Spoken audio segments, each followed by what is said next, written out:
In this video, we're going to be taking a look at identifying opposites and absolute value of rational numbers. Now you need to turn to page 53 in your Go Math book, get out your math journal, and a pencil. Now the essential question we'll be looking at today is how do you identify opposites and absolute value of rational numbers? So let's take a look at the Explore activity on page 53. It says positive and negative rational numbers. First of all, you need to recall that positive numbers are greater than 0. They are located to the right of 0 on a number line. Negative numbers are less than 0, and they are located to the left of 0 on a number line. So let's look at the problem here on 53. Water levels with respect to sea level, which has an elevation of 0, may be measured at beach tidal basins. Water levels below sea level are represented by negative numbers.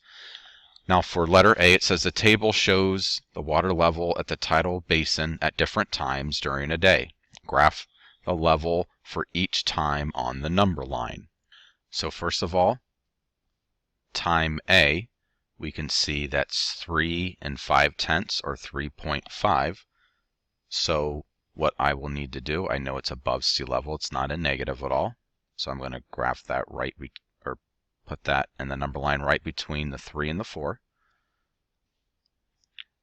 B is 2.5 or 2 5/10, so it's a positive number there. So I will put that right between the 2 and the 3. I'm not putting on any number for these first two because there's not a 2.5, and I'll label that B. I want you to do this with me as well. Noon is negative 5/10 or negative half. So we'll put that in between the 0 and negative 1. 4 p.m. is D, negative 2.5. Put that between the negative 2 and negative 3.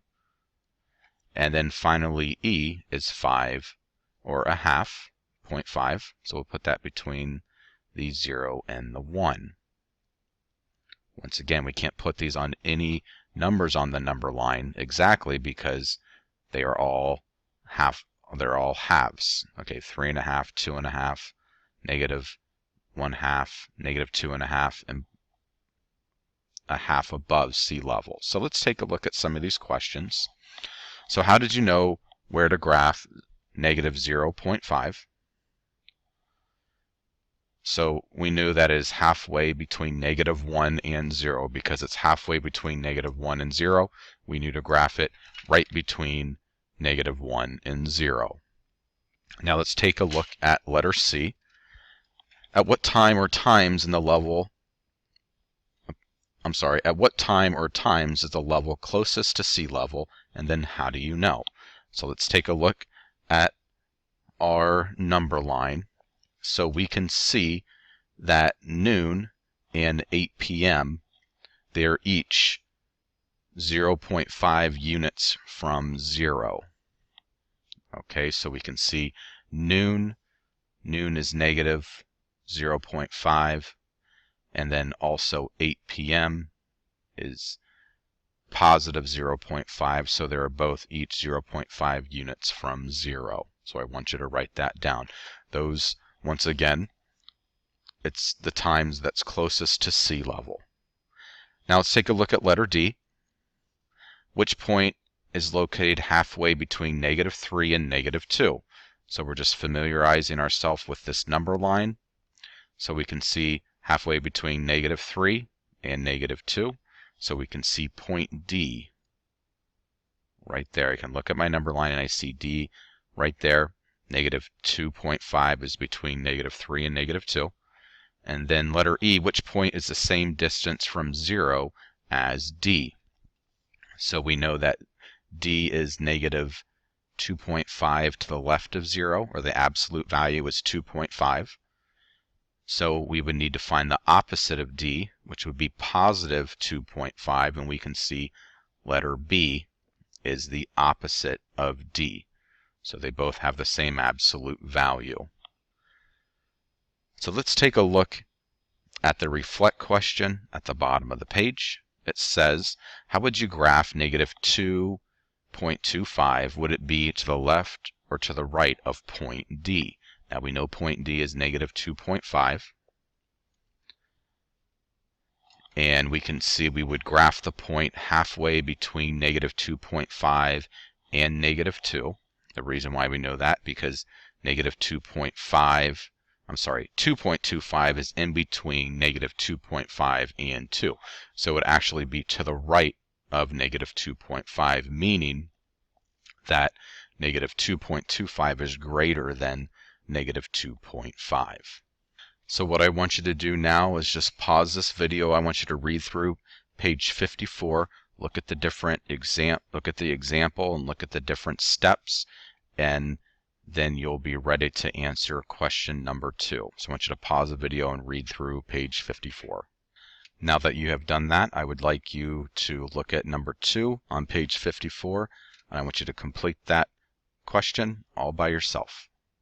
Okay, so you should have had negative 7, 3.5, negative 2.25, and negative 9 1/3 for the opposites of those numbers.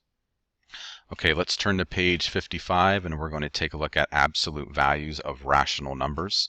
So we can see underneath this, you can also find the absolute value of a rational number the same way you can find the absolute value of an integer. The absolute value of a rational number is the number's distance from 0 on the number line. Okay, so if you remember finding the absolute value of an integer, we could see that negative 6, the absolute value would be 6. It doesn't matter that it's a negative. It all depends on how far that number is from the number line. So we're taking what we already know about that, and we're going to apply it to finding the absolute value of rational numbers. So we can see example number 2. So the table shows the average low temperatures in January in one location during a 5-year span. Find the absolute value of the average January low temperature in 2009. So we can see all the different temperatures. So the first thing that we can do for step 1 is graph the 2009 average January low temperature. And then we can see in 2009 average January low temperature is 5.4 degrees Celsius. So what we can see is we can graph a point 5.4 units below 0. So you can see it has to be below 0.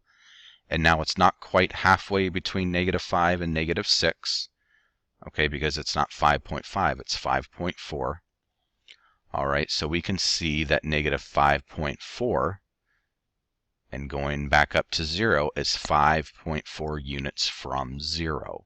So we could see the absolute value. Now, you may or may not know this, but whenever we have a number like this and there are 2 lines on either side of it, that means it's asking you absolute value. So the absolute value of negative 5.4 is how many units it's away from 0 on a number line. We can see is equal to 5.4. The absolute value of 5.4, even though it's positive, is going to be 5.4 as well. All right, let's take a look at number 3. It says, what is the absolute value of the average January low temperature in 2011? And then how do you know? So let's take a look at this. We can see in 2011 is 3.8. That's the temperature, so 3.8. The absolute value is 3.8, so it is a non-negative. Okay, so since it's a non-negative, we know the absolute value is the number itself. Okay, so in other words, it's not a negative. 3.8 absolute value, once again, it's however far that number is from 0 on a number line. And so 3.8, positive 3.8, is the number itself. Now let's take a look at some problems here at the bottom of page 55. So I want you to graph number 4 on the number line and also write the absolute value down. You can do this all by yourself. Okay, for number 4, I have 4.5, and I graphed it on the number line right in between negative 4 and negative 5, but the absolute value, remember, is how far that number is from 0 on the number line, so it's 4.5. Now what I would like you to do is graph number 7 and also write the absolute value down. You can do this now. Okay, you can see first of all that I graphed this close to the 3, -3, because the reason for that is just 3 1/4, so I just went 1/4 of the way down. And then the absolute value is 3 1/4, because that's how far that number is from the number line. Okay, what you'll need to do now for number 1, you'll need to graph each number and its opposite on a number line. So what you'll need to do is just write in for Edpuzzle the opposite number of -2.8, but in your math journal you'll also want to graph that actual number and its opposite. So you can do this now. Okay, you can see -2.8 and also +2.8. Graph both actual number and its opposite. Now what I would like you to do is number 6, and you can do that all by yourself. Okay, you can see the opposite of -7 5/12 is 7 5/12. Now I want you to do number 7 all by yourself. Now the answer for 7 is 0. The opposite of 0 is 0. And let's take a look at number 10, and you can work on that now. Okay, moving on down, finding the absolute value. I want you to find the absolute value of number 13, and you can work on that now. Okay, so the absolute value of -4 2/11 is 4 2/11. Now I want you to find the absolute value of 17, and you can work on that now.